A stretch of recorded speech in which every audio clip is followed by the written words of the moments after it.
All right, guys, we're going to talk about this 550D. It is a very, very old camera, but they do still knock around on the internet. So if you did want to buy one, these on sort of Facebook Market go for about 100, 200 quid. You can even get one for about 150 quid. They are a semi-pro camera, and you've got your obviously your interchangeable lens. So if you want to take your interchangeable, you basically press that button, twist it, and it will come out. So you've obviously got your lens. So this is a very, very, very standard kit Canon old school lens, 18 to 55mm lens, 0.2 macro. And when you want to put it in, basically there's a little dot there. So you just basically find the dot on here, which is here, just align it and just let go of that, and it should make a click. You've got your manual focus and your autofocus, which are over here. You've got your hot shoe over here, and if you press this button, this sometimes pops up. You've got your settings over here. So this one does actually film, which is quite amazing for an old school camera. And it does film up to 1080, so you know you still can film a decent ratio. So that's your film mode. Your little green icon is your auto mode. So in your auto mode, you don't really have many settings. You can just change the file size like this by wheeling this wheel in. So large is obviously a large file, and if you're shooting in a studio, you might shoot in RAW. So it allows you to do that. So that's quite useful. This is your menu button. So if you're using this camera, if you click on the menu button, in here you've got your beep, you've got your shutter release, you've got your image view. So image view is basically how long the picture stays on the screen for. So if I click on that, put 4 seconds, you might want to see it for a bit longer on the screen. And obviously that is your file size, so you can change the file size to however big you want it to be. So usually I shoot at sort of medium size, because I don't, like if you're shooting hundreds and hundreds of pictures, you don't want them to be too massive, do you, really? Then you've got your image, protect image. So if you want to protect the image, you can set a lock on it. You've got rotation, so you can rotate the image. You've got erase, so you can erase everything that's on the card. So the card, it uses an SD card. And if you want to get that out, just basically push that out. And pull it out, push this in, and your SD card will come out. Oh, this one might be sort of jam tape truth. Oh, there it is. So there's your SD card. So this one's got 64 gig, and basically slot it back in, push it back in, and put it in.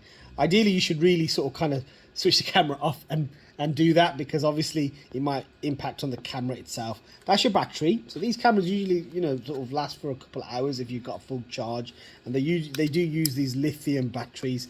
Same with the newer cameras and the old cameras. You can get these online. You can get second-hand ones. You can get like alternative ones as well. It's got a digital viewfinder, and this little icon allows you to zoom into the digital viewfinder, so it focuses in. So it doesn't look through, just it's digital. So and if you to sort of focus in, you have to sort of do that in order to focus it in. That's your delete button. That's your play button. So and you can flick through your pictures like this, which is really, really useful. Again, if I go back to my menu, you've got histogram. So you can have it RGB or green. So it's basically a how can I explain? There's a little kind of thing that comes up here to tell you the color ratio of your image. So the things that you really need to know, in my opinion, is obviously your focus points, which are quite important. So there's your focal points. There, you're zooming in, so that zooms into the viewpoint.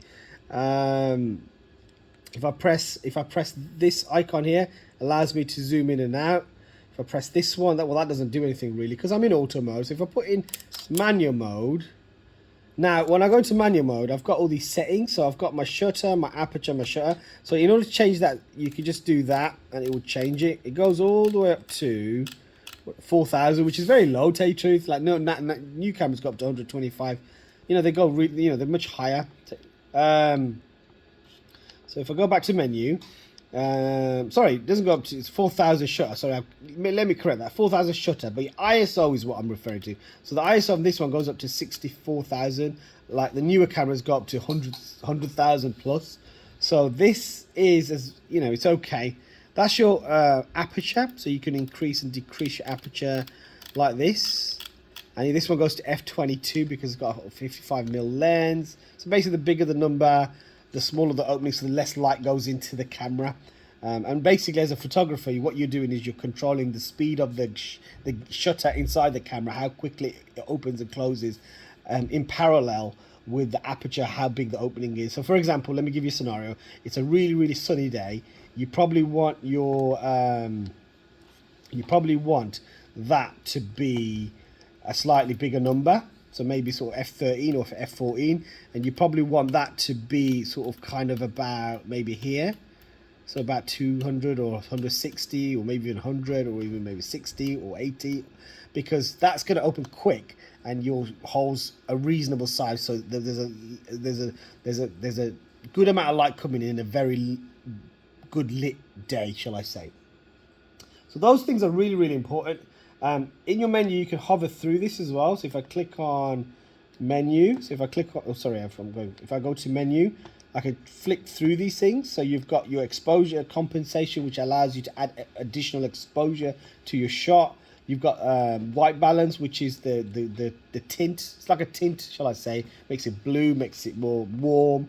So if I put it in daylight, you know, if I'm shooting in daylight, you might want it on that. Most photographers really leave that on auto these days, and you can probably leave it on auto this one. AI focus, so you got one shot focus, auto, AI focus. So this the camera does a little bit of focusing for you.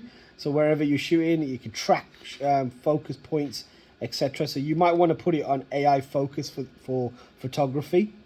And then you've got your continuous burst mode. So if you're shooting one shot, you put it on that. If you're shooting multiple shots, you would select that one, and it will, you know, like shoot lots and lots of shots.